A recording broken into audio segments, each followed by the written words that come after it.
case coming up. So we're asking that all of y'all show out to this case and help this family get justice.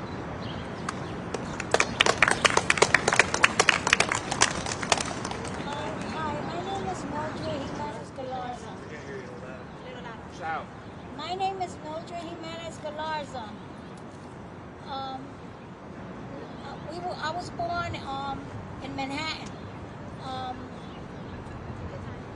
We grew up, after Manhattan, I was born in Manhattan. My mother lived on Southern Blake. So from there, when I was before I was 1 year old, they moved to Park Slope, Brooklyn. So my brother comes from Park Slope, Brooklyn, a good neighborhood.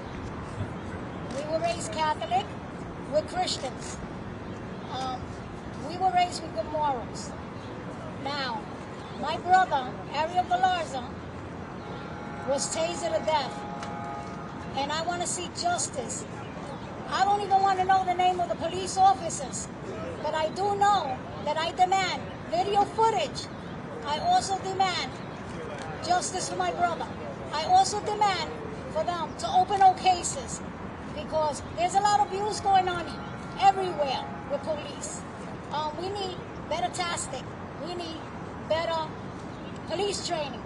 We need better evaluations, psychiatrical evaluations, all right? Because they come from messed up neighborhoods, just like we come from messed up neighborhoods. So what I'm seeking is for those police officers to give out video footage, because they know what they did. They entered my brother's apartment through doors he didn't come out through, because my brother fell and he got hurt in front of the building. So my brother used to come out through the back of the building. So they broke one door, how they got keys to the other? That's what I want to know. I want answers. You know, I'm sick. Right now, they're filtering my blood. I have lupus and multiple sclerosis, and I have heart problems. I'm carrying with the monitor. I'm not even supposed to be out here. You know? So I want justice, and I demand justice, and I want to see arrests. I want to see all of them arrested. The same way they chased my brother, I want to hear the sound of the click on all those police officers that were in my brother's apartment, you know, for no reason. You know, my brother was alone talking on the telephone. I want answers. I want video footage, because they have them. I want to see the whole video footage. I demand it. I demand justice. You know, those police officers shouldn't be working right now. You know? They should be in jail. Exactly. They should be in jail.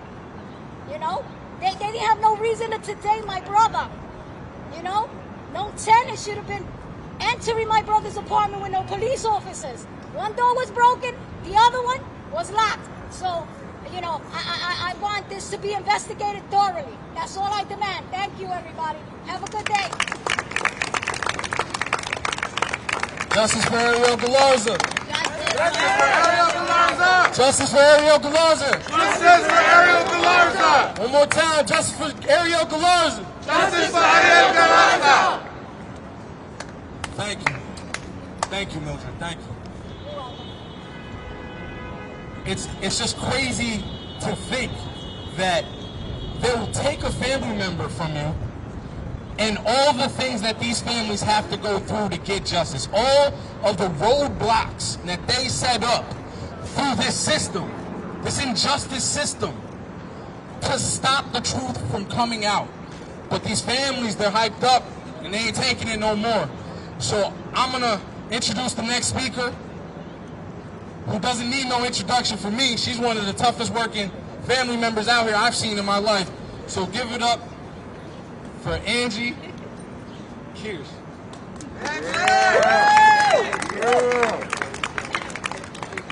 Thank you, Johnny. Hello, everyone. My name is Angelique Negroni Kears. I am the wife of Andrew Kears, who was killed on May 11, 2017. My husband begged for his life over 70 times within 17 minutes and died in the back of a police car. He said, I can't breathe. He said, I'm feeling numb. And he said, I feel like throwing up. All the while Officer Mark Weeks thought he was lying. He was like a serial killer with no empathy. and you have this man on the job?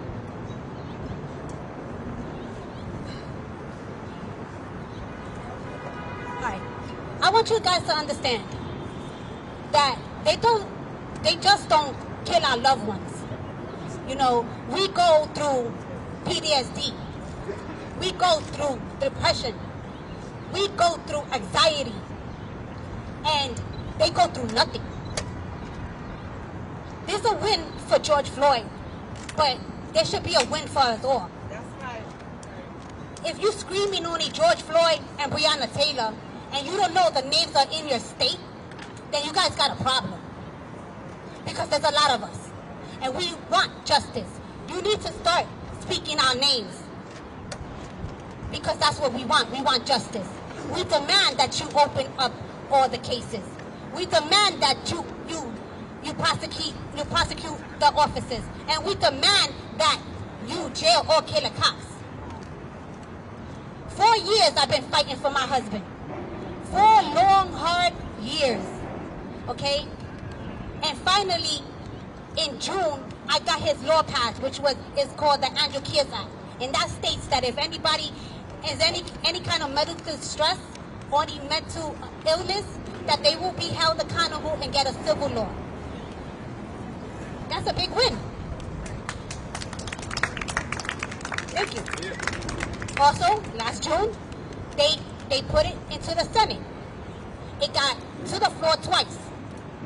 And now, this past May 11th, they reintroduced his law into the Senate.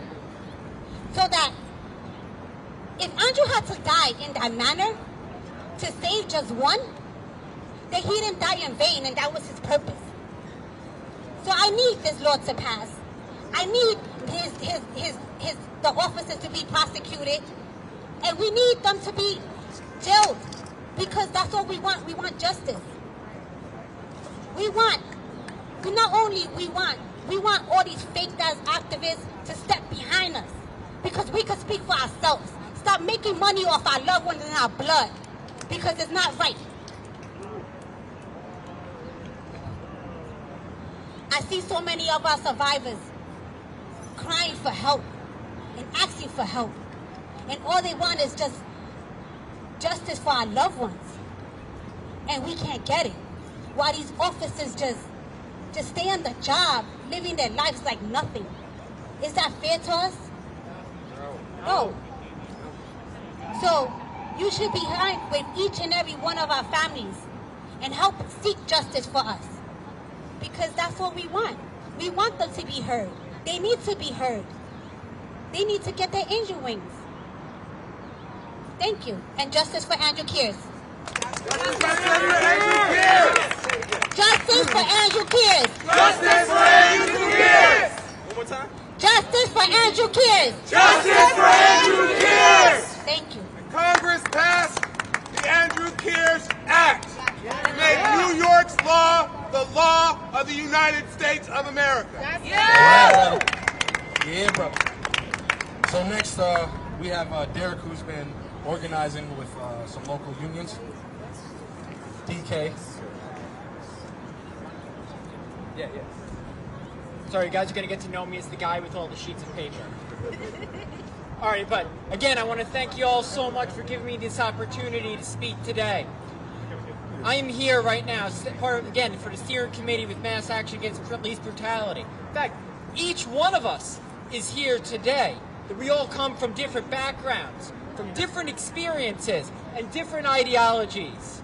And yet, we all come here to stand in solidarity with family members who have lost their loved ones to killer cops, and for the survivors of police brutality. While the conviction of Derek Chauvin for the murder of George Floyd was a start, it is just one of many cases. Troy Hodge, Daniel Prue, Malcolm Ferguson, Andrew Kears, Muhammad Ba, and so many more have been murdered by a system who doesn't give a shit about people of color, about people who are part of working families, about you, about me. They don't give a fuck. We are here today to demand justice for all, that the United States judicial system reopens all cases of police brutality and prosecutes the police. For too long, the police have been the attack dogs of the rich and powerful, serving a system that has been constructed to keep black people in chains, to keep working people poor, and to keep those in power powerful, and the rich rich. The first police department in the United States was founded right here in New York City in 1844. And right from the start, they were established as a militant command force whose job was to protect property, not people. To keep minority communities down, not help them up. To keep us divided so that they do not want us to unite against them. In 2019, New York taxpayers funded nearly $70 million over NYPD misconduct and brutality. And yet, we can't get decent subsidized health care, where victims of police brutality are getting beaten to near death, having to go into medical debt bondage to pay their bills for the injuries that the police inflicted. $5.2 billion of NYPD's budget is funded by our tax dollars, by working families like you and me. The wages of our labor, the money for our community, is being stolen for us to pay the police to kill us, to oppress us, to destroy families and end lives, all on your dime. Now, I know what you're all thinking. These costs, these injustices, these racist and classist systems that perpetually rot our city, our nation to its very core, that we need to take back what's ours and defund the police. Well, this is not something that I'm necessarily against. That's not why we're standing here today.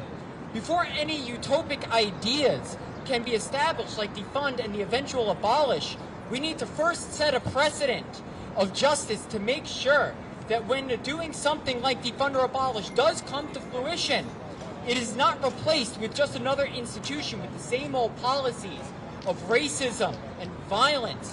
When the INS was disbanded in 2003, what happened? We ended up with ICE. When slavery was abolished, the slave catchers were then reorganized as the police.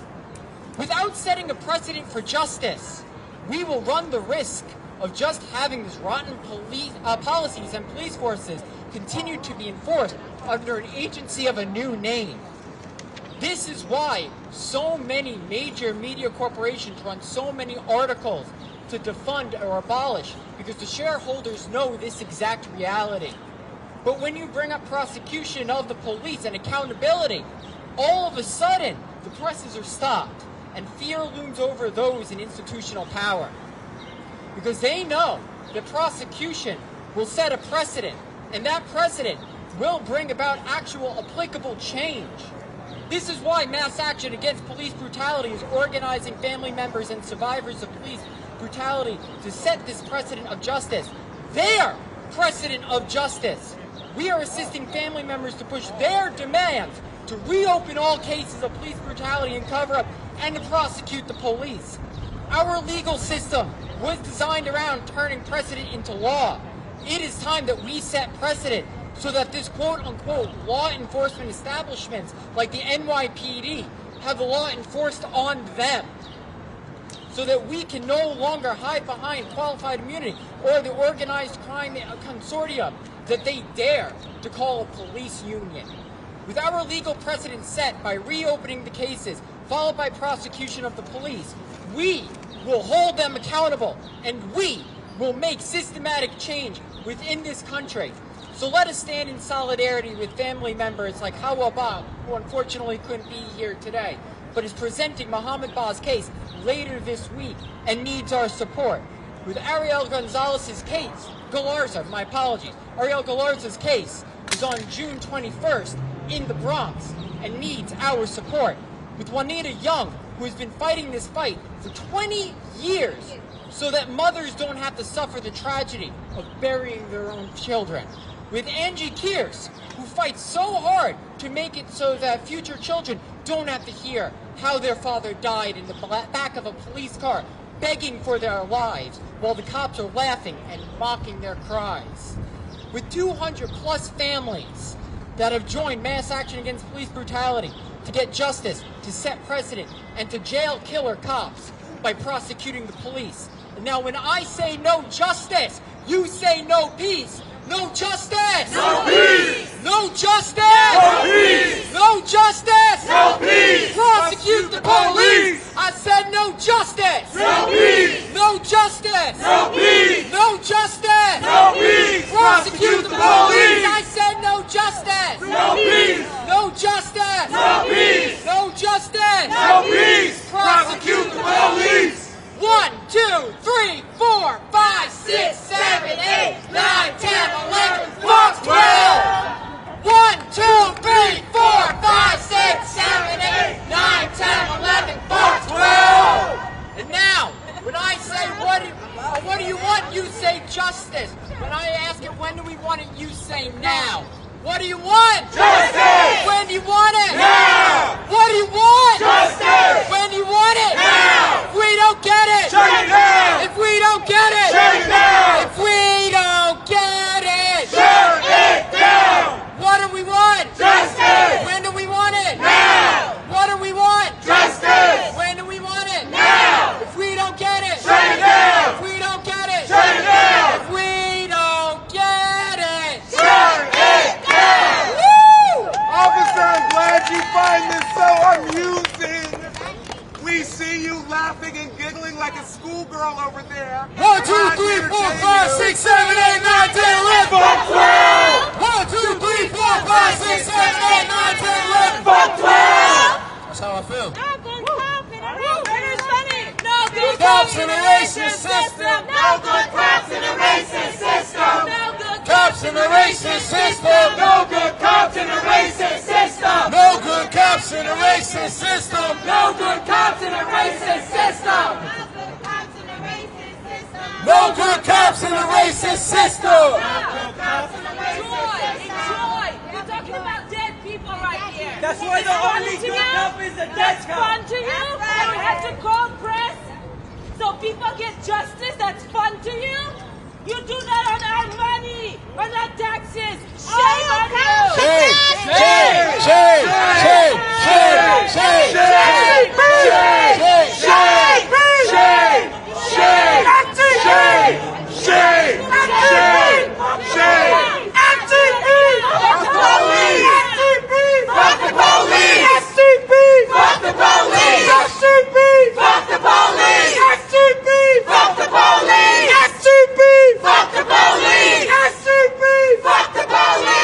I got one.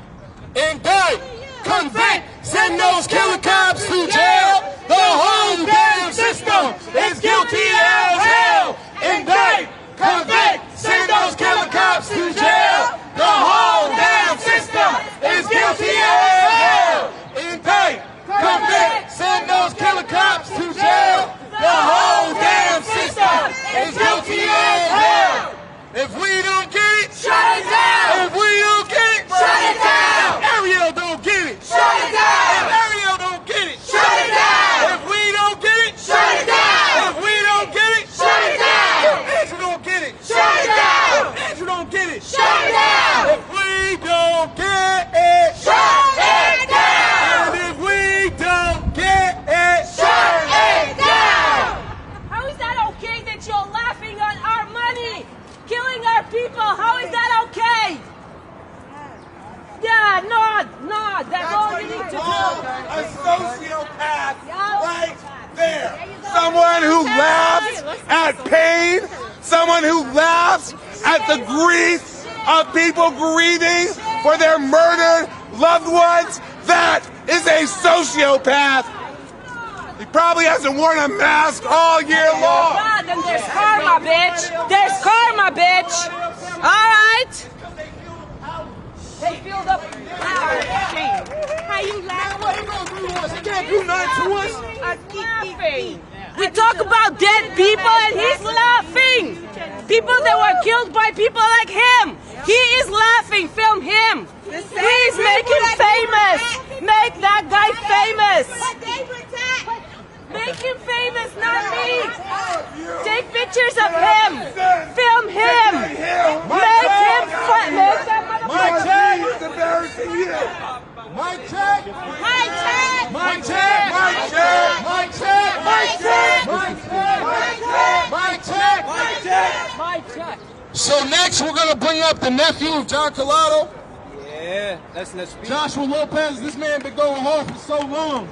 And you can understand the passion that's out here, because they out here killing our family members. They killing our babies. They killing our aunties. They killing us. So we're going to let Josh speak to it. Thank you. Before I say anything, I just want us to remember George Floyd. Today is George Floyd's 1-year anniversary. And I also want us to remember all the victims of police brutality. And I honor every single victim. I couldn't say everybody on my back, but I fit as many as I can, and I honor victims. We honor them. This is who we fight for. We stand for our people, man.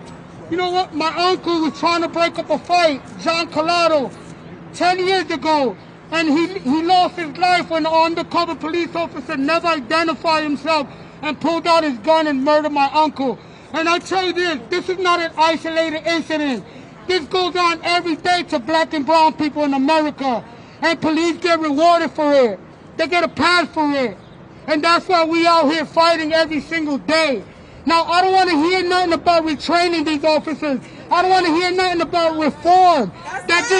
You know what? That just means more brutality, more terror on black and brown people. We don't need reform. We need to get rid of this whole system. This system is rotten to the core. This system is rotten to the core. There's no such thing as a good cop under this system. Police have murdered black and brown people with impunity. There's people like the Central Park 5, innocent, in jail. Mass incarceration. Poor, immigrant kids in jail. You know, this is America with the 3 Ks. We need to fight. And you know what? Our fight is on the street. We cannot wait for another George Floyd. We cannot wait for another Eric Garner to happen. Our fight is in the street. And I thank everybody for being out here. Let's make sure we remember every victim out here. John Collado. John Collado was just trying to break up a fight between his neighbor and an undercover cop. The cop lied, and we found out what really happened through a civil trial. We got the transcripts of what really happened. There's evidence, there's video evidence, there's forensic evidence against this officer, James Connolly. And we come to find out that he had murdered 2 people, not only my uncle. He had murdered somebody before my uncle. And this is the type of police officers that get recognized by the mayor's Bill de Blasio. We got to get rid of these crooked cops. We got to get rid of these murderers. Thank you guys. Thank you. Now you covered up your face though. Now you covering up your face because you on your ass. And I can tell you to suck my dick. That's right. That's right. Pussy. How about that? Pussy. I like that. I don't care. There's something else I want to say. We need more Bibles in society, you know, because we come from good people. So, you know, we need more funding for the mentally ill and for people with illnesses and for a whole lot of other things. Because my blood gets filtered in a cancer, in cancer center. So, you know, we need more help out here. You know, there's a lot of sick people out here. You know, we're not the only ones. You know, they have mental issues too. Thank you. And that's where our money needs to go, to our communities, Exactly. not these terrorists. Exactly. We need to help our communities. Yes. Defund the police and put that money in our communities. Yes. So my name is John Larkins. The police almost killed me. They tasered me in the back of the head 4 times. I was saving my deaf aunt's life. This happened in a hospital. I was sitting in a wheelchair. I had a broken leg. I pled with these police not to tase me. They put the taser directly to my temple. And then, after everything happened, they beat my aunt, dragged her off, put her in 4-point restraints, and gassed her. While they were doing that, they turned me on my back. They're tasering me. First time, 7 seconds. Second time, 7 seconds. Third time, 7 seconds. The last time, man, I was almost gone. Everything was in slow motion.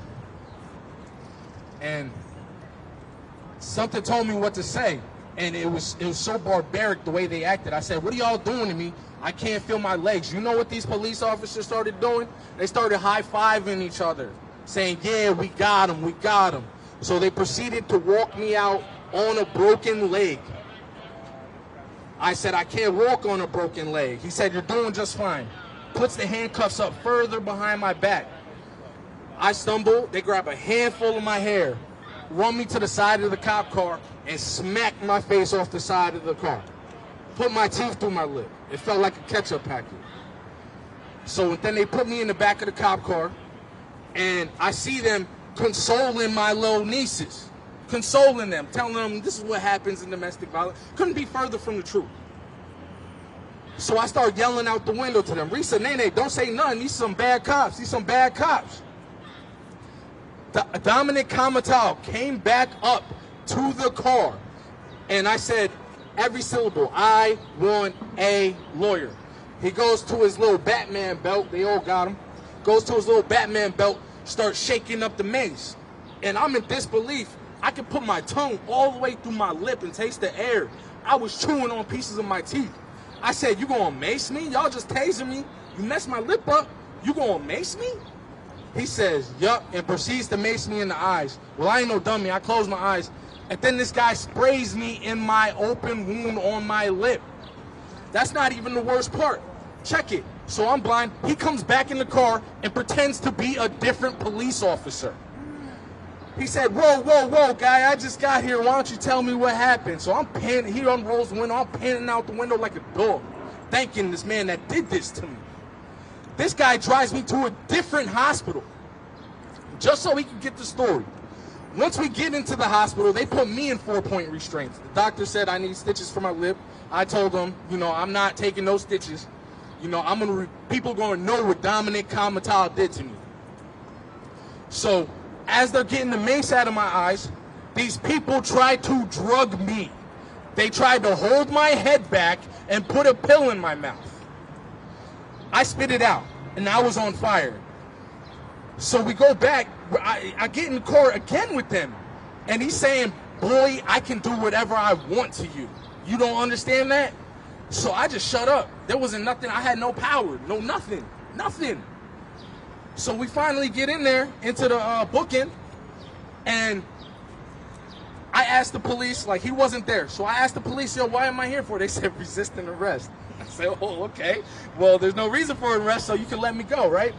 All of a sudden, Dominic Kamatal comes back in, starts beating his chest. I'm doing this investigation. And I tell you why I don't believe in no good cops. Because I asked every single cop in there. I told them, this is the man that did it to me. Please help me. You know what they did? They packed it up and they left, and they let that man torture me in the Troy Police Department. They let that man torture me. So I actually won that case.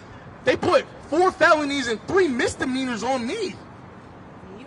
They blame the victim, right? Put all them felonies on me. So it took 3 years to even get my name cleared.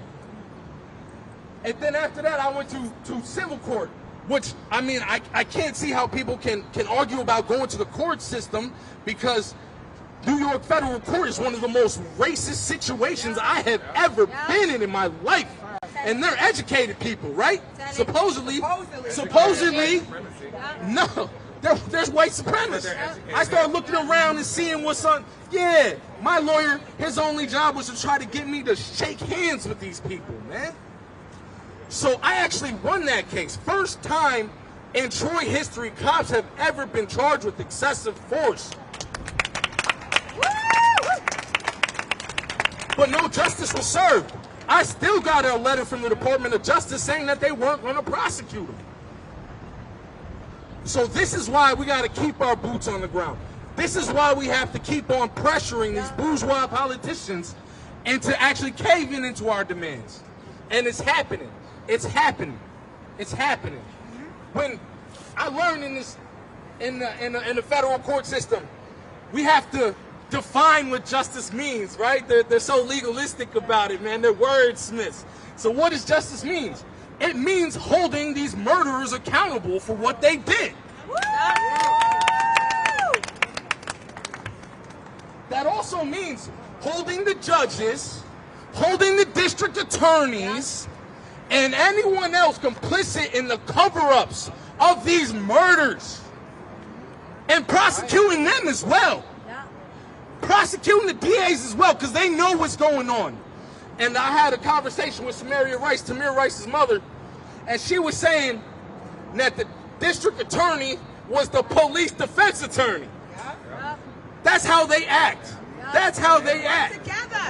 They're all a part of this racist system. That's why 90% of cases are plea deals, because they work together. And they tell us if we take it to trial, we will get more and more time. So because we're scared, we're poor, we want to go home to our families, we take plea deals and never get our day in court.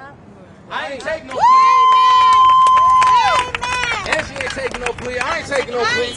I didn't take the plea, and I won, and they still refused prosecution. So I just want to leave y'all with this. It's important to remember that these families are the moral compass of this fight. This fight has been watered with the blood of their loved ones. So if they're demanding prosecution as an honest supporter, you need to be demanding prosecution. If they're demanding the systematic reopening of all past cases of police brutality, that's what we need to be doing. So I met an honest activist along the way, and I'm going to have him say a few words on the honest activist and what that means to us, the families. Oh, and I forgot to say, while I was fighting my criminal case, they killed my friend Daryl Mount Jr. So say his name. Daryl Mount Jr. Say his name. Daryl Mount Jr. Say his name. Daryl Mount Jr. Thank you.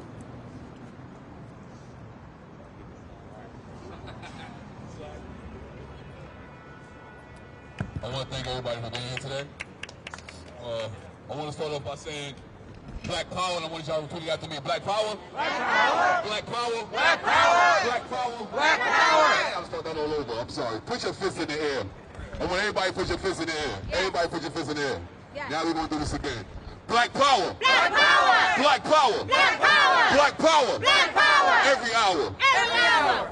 I have this, you can't. Everybody put your fists in the air. Now we're going to do this again. Black Power. Black Power. Black Power. Black Power. Black Power. Black Power. Every hour. Every hour.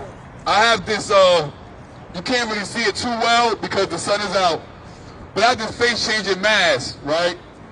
And, sorry, Mitchell, I didn't know you were going to be here, but it had the faces of John Collado, Andrew Kids, and George Floyd on this mask, right?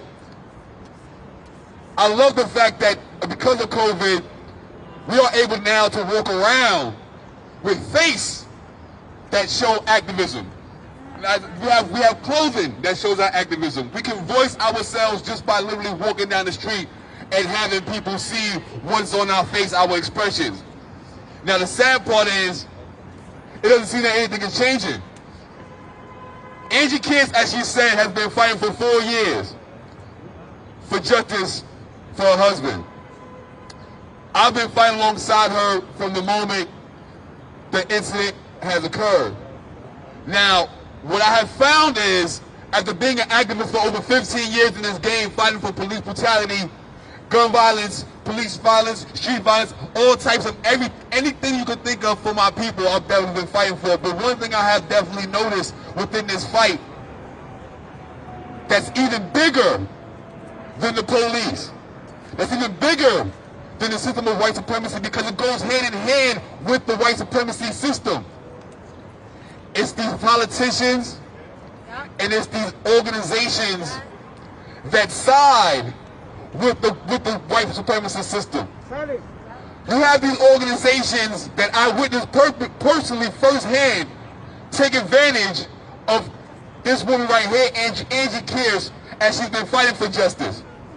If you go on YouTube, you can look at Andrew Kears' dash cam, and it shows Andrew Kears dying in the back of that police van, or that police car, And it shows the negligence of overseers. I do not call them officers. They are overseers. At this institution has always had them as overseers. They are not officers. They are overseers. Overseer Mark Weeks let her husband die in the back of that car as he pleaded for his life. And if you look up, he's only one of maybe 22 people who died at the hands of police who said, "I cannot breathe."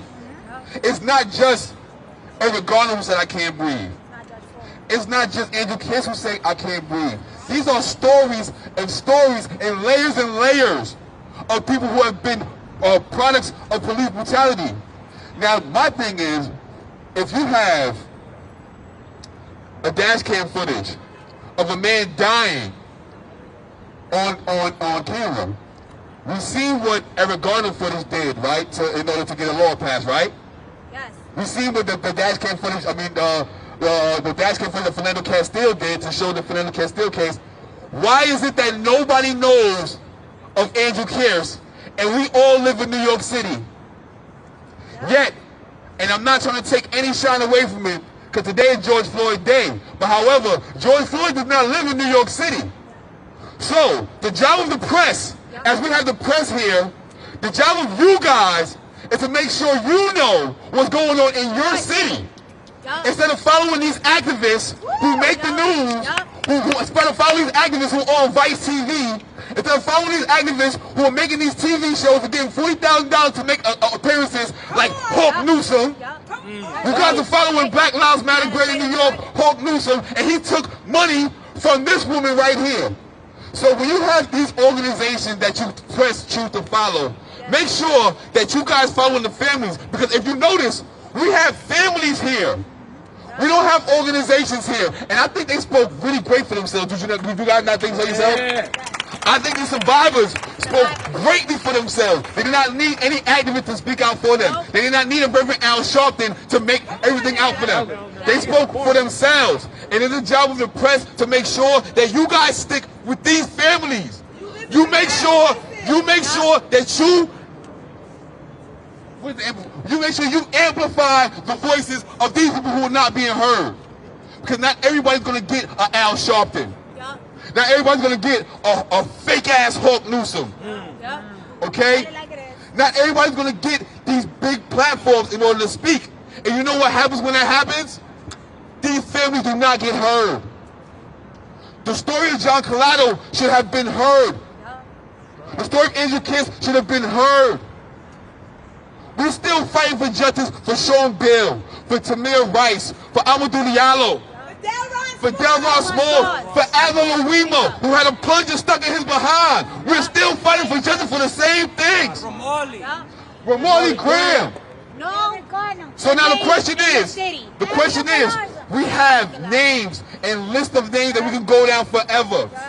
How many times are we going to let these organizations use these names for profit and for blood money? That's the question, and I put that to you guys as the press. Because you guys as the press are the ones, it's your responsibility to put out the news. And so when you guys choose to put these organizations and these activists with these big names on your screens instead of the families who are really going through it, that is you guys dropping the ball.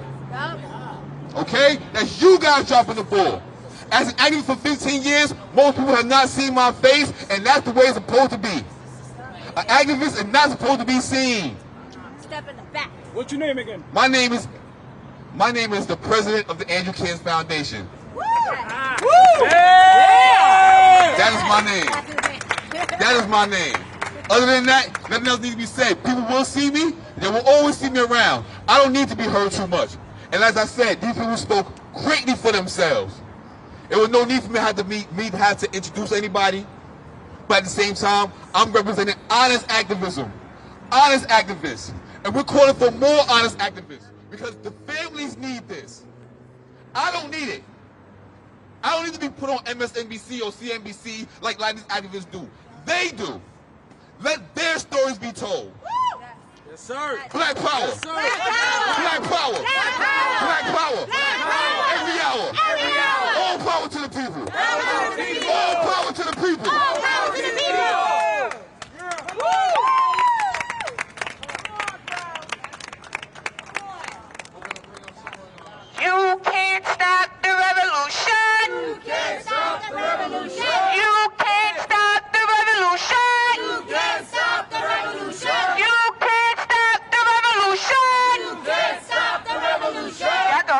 wanted to make that known. So we're gonna bring up someone who knew Delron Smalls right here, Tanisha.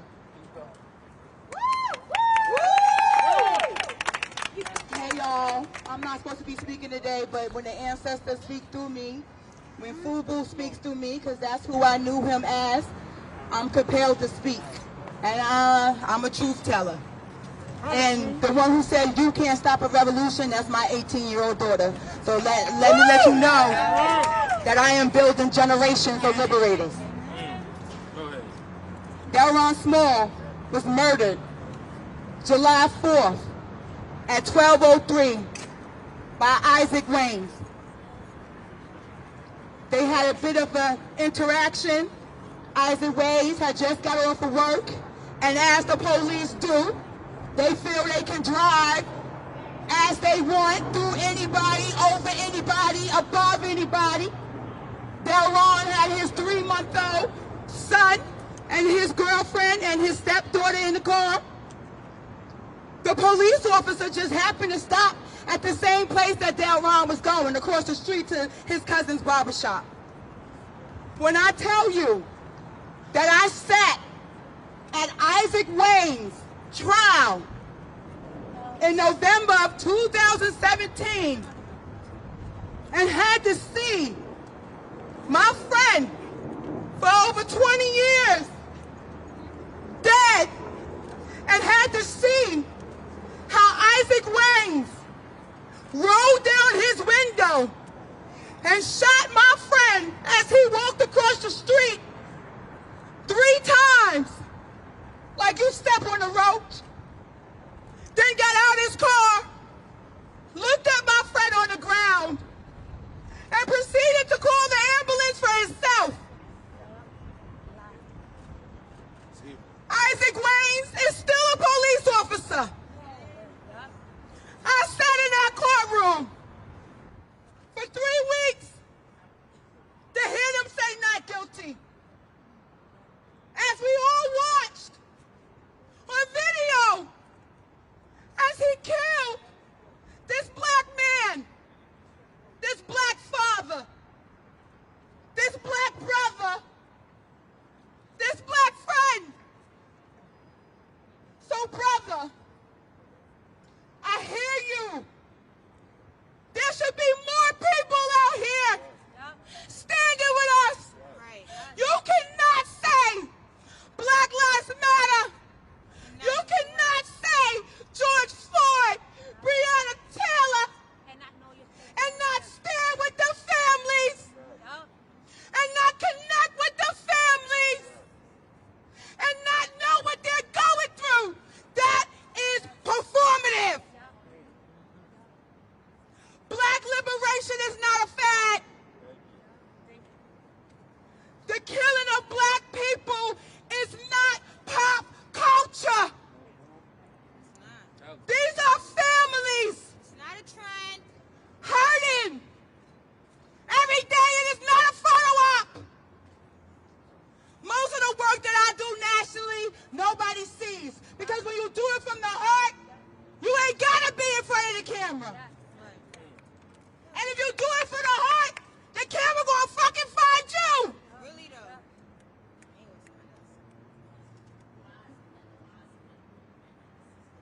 The only way we win is together.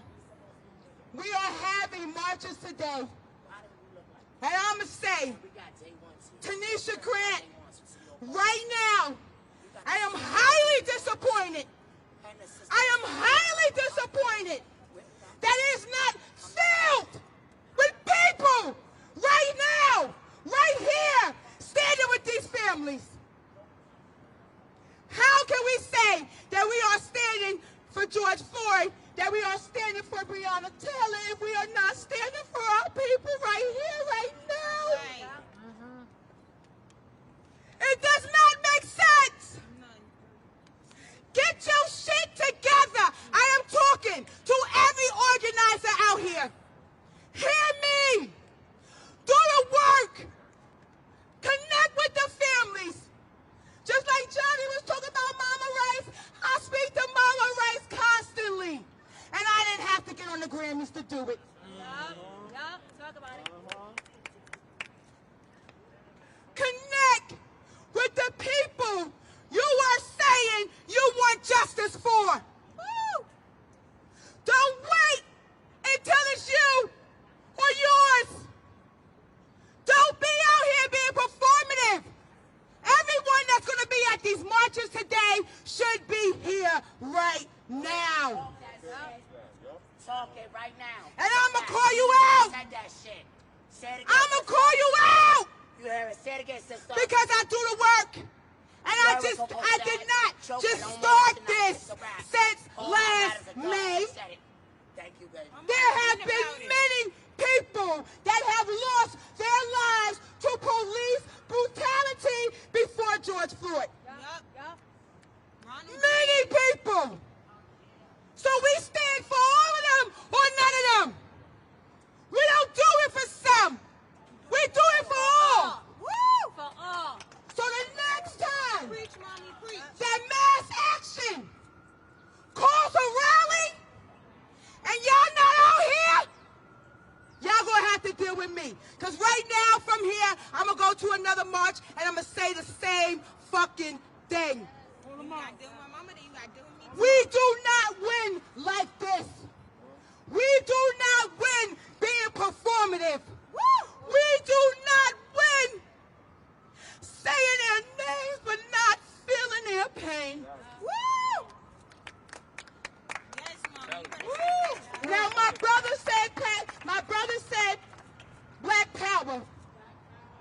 I say all power to the people. All power to the people! All power to the people. All power to the people! All power to the people. All power to the people! My name is Tanisha Grant. If you don't know who I am, Google me. You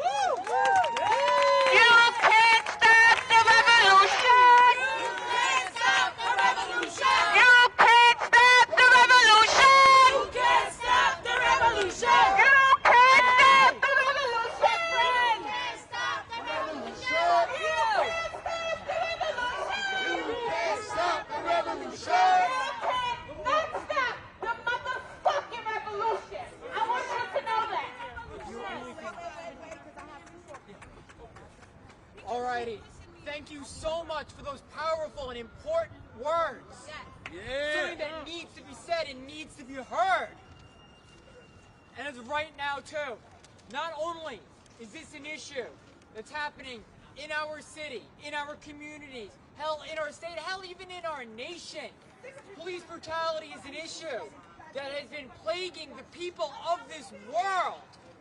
It's my pleasure to announce for our next speaker coming up, who's worked with me during the GSOC strike over the last month, where we finally won a contract to protect our international workers and to protect our workers of color, to try to get cops off of campus and to get NYPD out of NYU. I would like to introduce my friend, Nadish, who would have a couple of words to say about police brutality happening internationally. I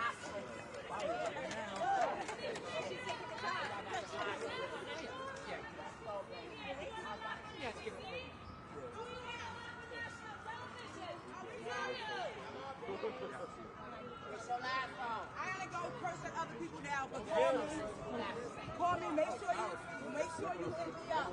He got, I'm going to Camden. Make sure you hit me up. We got some shit to do together. Cause I ain't with this shit. I'm tired. I'm fucking tired. Yeah, we good. Thank you. So you got, Abby, Saturday, you got a restaurant.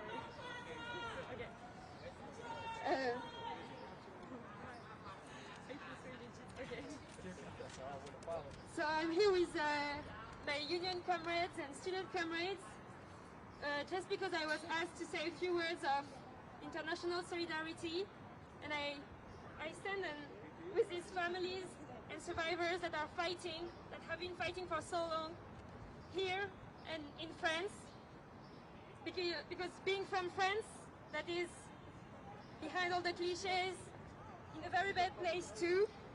Families have been for so long,